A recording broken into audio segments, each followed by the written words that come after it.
Parliament पर attack.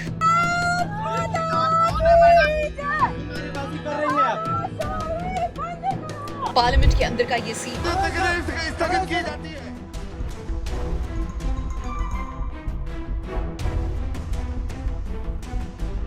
कौन है ये लोग जिन्होंने डेमोक्रेसी के मंदिर यानी कि हमारे पार्लियामेंट पर अटैक कर दिया?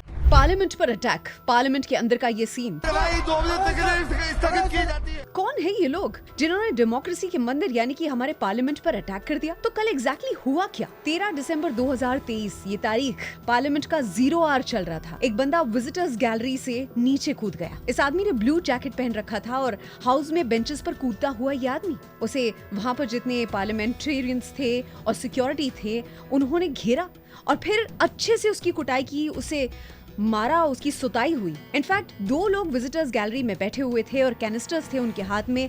येलो स्मोक निकल रहा था। ये टॉक्सिक भी हो सकता था, ये स्मोक बॉम्ब भी हो सकता था।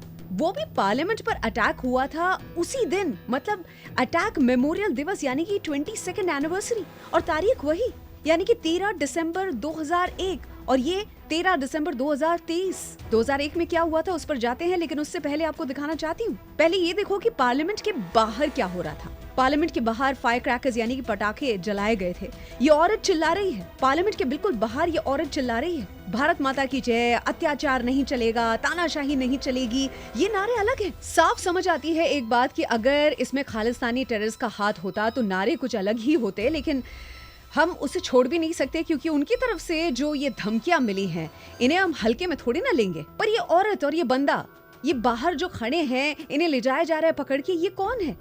ये तो कह रहे हैं कि ये आम इंसान है, स्टूडेंट्स हैं, हर जगह हमारी आवाज को दबाने की कोशिश की जाती है। ये सुने। हम पे ये अत्याचार हो रहे हैं, हम अपने हकों की जो बात करते हैं लाठीचार्ज करके हमको अंदर डाला जाता है, टॉर्चर किया जाता है, तो हमारे पास कोई माध्यम नहीं था। कोई वजह है, कोई वजह है किसी संगठन से? आप नहीं, हम किसी संगठन से नहीं है, आम जनता है, स्टूडेंट है हम, क्योंकि हम बेरोजगार हैं।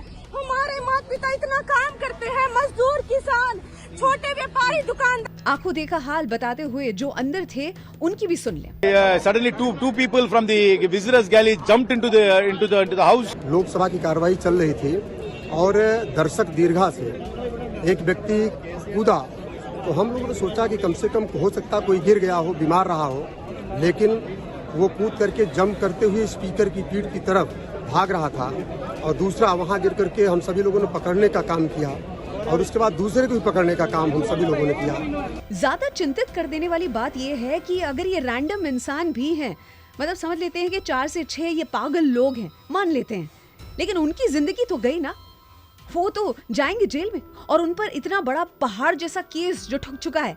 पर चिंता का विषय ये है कि फ्रस्ट्रेशन इतनी ज्यादा है क्या कि लोग ये करने पर उतारू हो गए। याद है आतंकियों ने खतरनाक प्लानिंग जो की थी 2001 की, याद है जब जैश ए मोहम्मद ने 13 दिसंबर 2001 को अटैक किया था, लेकिन पार्लियामेंट की सिक्योरिटी ने ये बड़ा हादसा होने से रोक लिया, हमें बचा लिया। एम्बेसडर आई थी जिसमें टेररिस्ट भरे हुए थे, फायरिंग शुरू कर दी थी, लेकिन सिक्योरिटी को जैसे ही पता चल गया, पार्लियामेंट सेशन तो नहीं चल रहा था लेकिन काफी सारे एमपीज थे और बहुत बड़ी दुर्घटना हो सकती थी जो सिक्योरिटी की वजह से टल गई। अब यहाँ की सिक्योरिटी की बात कर लेते हैं। मेन एंट्रेंस, जब हम एंटर होते हैं तो मेन एंट्रेंस पर स्कैनिंग होती है।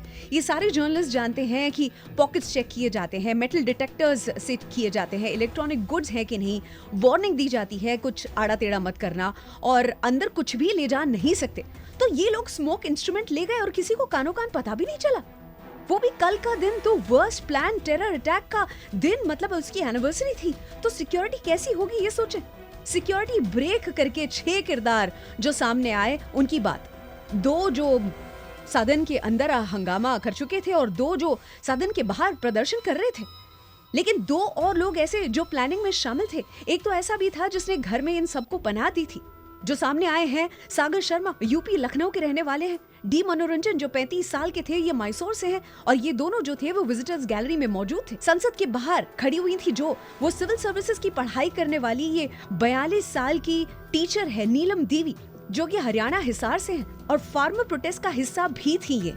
मतलब इस पर काफी पॉलिटिक्स हो सकता है। अमोल शिंदे की बात करते हैं जो एक और इंसान था जो महाराष्ट्र लातूर से है। मतलब इतने अलग अलग लोग ये कैसे मिले, सबसे बड़ा सवाल है। कॉमन एजेंडा क्या हो सकता है इनका, ये अंदर कैसे गए और क्यों गए? ये बताना जरूरी है कि सागर और मनोरंजन जो दोनों विजिटर्स गैलरी के अंदर बैठे हुए थे, उन्हें बीजेपी के सांसद प्रताप जी इनके कार्यालय से पास मिला था और ऐसे ही उन्हें एंट्री मिली थी। और ये 6 के 6 लोग जो सिक्योरिटी ब्रीच में उभर कर आए हैं, ये सभी एक दूसरे से ऑनलाइन मिले थे। और इनका मकसद क्या है? हंगामा करना था, लेकिन इसके पीछे किसका हाथ है? कोई आतंकी समूह ने इन्हें भड़काया था या नहीं, ये तो बात बाद में पता चलेगी। लेकिन राहत की बात इस वक्त ये है कि ये जो येलो धुआं था, येलो स्मोक था, वो केमिकल गैस नहीं था या कोई स्मोक बॉम्ब नहीं था। हमारी सिक्योरिटी, इसको बढ़ाने के लिए अब हम क्या करेंगे? ये इतना बड़ा सवाल जो हमारे देश की सिक्योरिटी पर खड़ा हुआ है, इसे हम कैसे एड्रेस करेंगे? मैं अपडेट्स लेकर लौटूंगी इसी चैनल पर। अगर आपको पसंद आती है तो जरूर से सब्सक्राइब करें। वायरल है विद आरजे अर्चना जानी। जय हिंद, जय भारत।